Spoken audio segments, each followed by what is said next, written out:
Nós do grupo A8 iremos apresentar o projeto 2 do conversor de unidade de medida. Bom, eu sou Vinícius e irei falar sobre a interface do programa. A interface do programa foi feita utilizando-se do Window Builder, que é o plugin de arrastar os componentes. Bom, aqui nós temos uma label com convert from e o to, e aqui nós temos o input com os dados que vão ser convertidos. Nós seguimos o design padrão mostrado pelo professor na aula, e no menu adicionamos dois itens: o créditos, que ele mostra por quem criou o programa, que no caso foi nós do grupo A8, e o help, que ele mostra instruções do o que se deve fazer caso você não esteja entendendo como funciona o programa. Bom, este é a interface do programa que foi criada do projeto 2.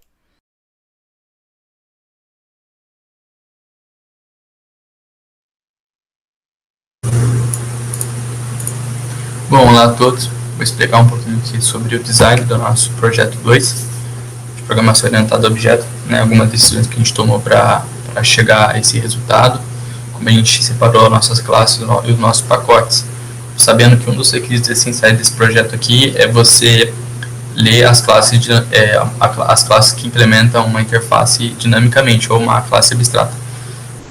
Bom, aqui a gente consegue ver a classe principal, que vai carregar todos os nossos componentes e vai lançar uma tela de usuário que vai ter alguns botões e vai ser por meio disso que toda a interação ela vai ocorrer.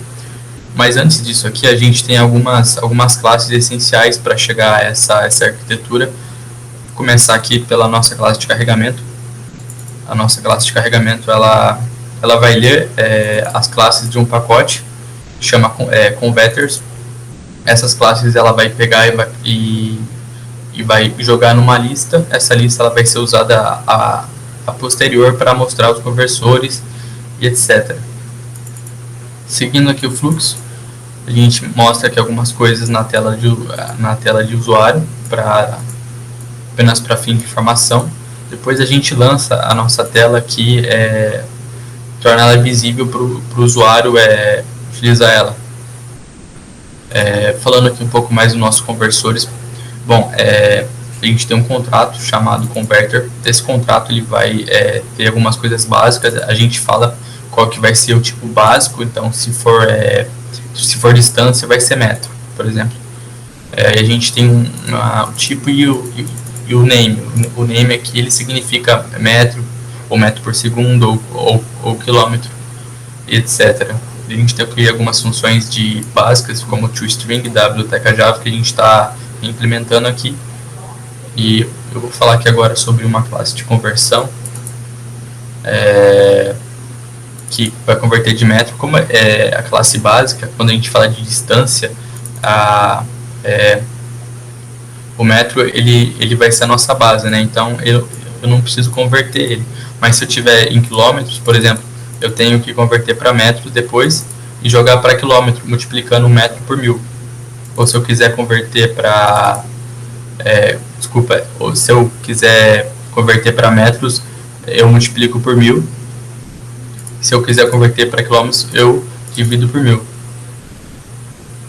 Aqui entrando um pouquinho na nossa view, a gente tem toda a nossa classe aqui, JFrame, com todas as bibliotecas base do Java. A gente está criando aqui os conversores, a gente está carregando na memória. A gente tem algumas ações aqui, por exemplo, quando um usuário ele clica numa combo box, ele carrega na memória os conversores.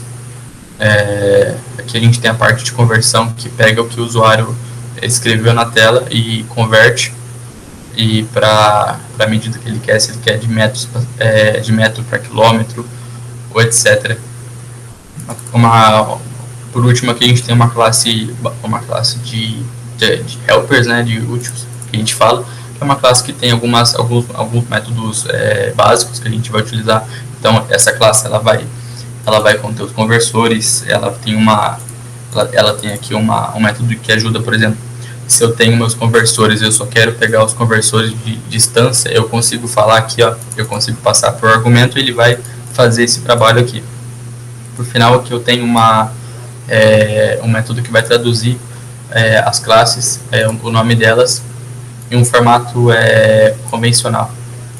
Bom, é isso aí.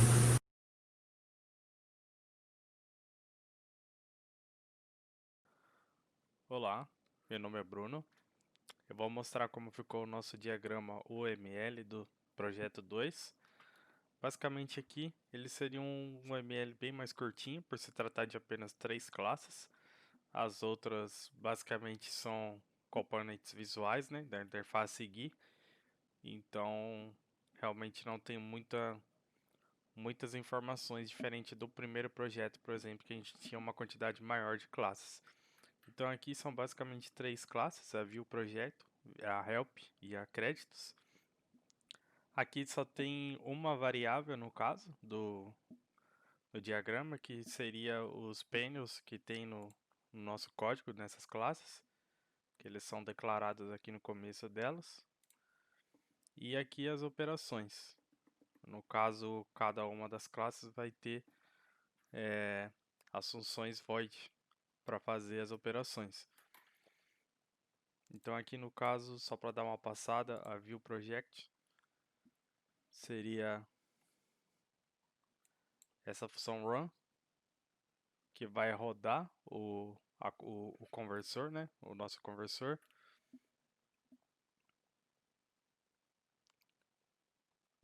Aqui são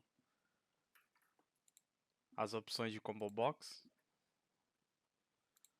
O help tem a função run para rodar a janela de help, que mostra na tela para gente.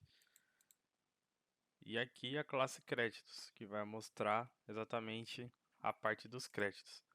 Basicamente bem mais simples, por ser um programa com uma interface simples, mas o código um pouco mais trabalhoso por trás. Basicamente isso.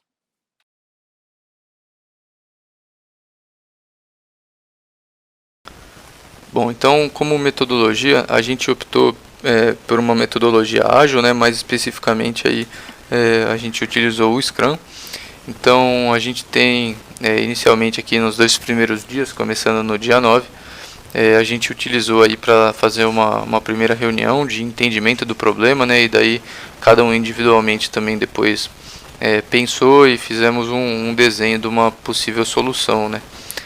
Depois disso, no dia 11, então a gente teve um outro encontro onde a gente definiu quem que ficaria responsável por cada parte, né, e o conteúdo entregável de cada um do primeiro sprint aí. Então a gente definiu que o Vitor ficaria com a parte core, né, do nosso programa aí, que seria o conversor em si, e os demais integrantes ficam com o desenvolvimento da interface e daí outros entregáveis, né, como o vídeo, diagrama de UML, a própria parte de metodologia. Então, no dia 15, no domingo, a gente teve o final desse primeiro sprint, onde nós tivemos essa outra reunião aí com todo mundo da equipe, né, onde a gente já pôde juntar os nossos códigos e ter um primeiro teste aí em conjunto, né. E disso, a gente saiu para um segundo sprint, onde a gente usou para fazer algumas correções que eram necessárias, algum desenvolvimento que estava faltando, né? Então, no dia 21 a gente finalizou aí o primeiro sprint, juntando todo mundo novamente, né, para fazer um teste final e o programa completo. Após isso, então, a gente teve no dia 22, o domingo, a gente separou para cada um fazer também as suas gravações, para já finalizar o que a gente tivesse de entrega individual. E finalizada a gravação no dia 22, foi enviado aí para o Vinícius estar fazendo a edição e publicar para a gente até o dia 23 na data final de entrega.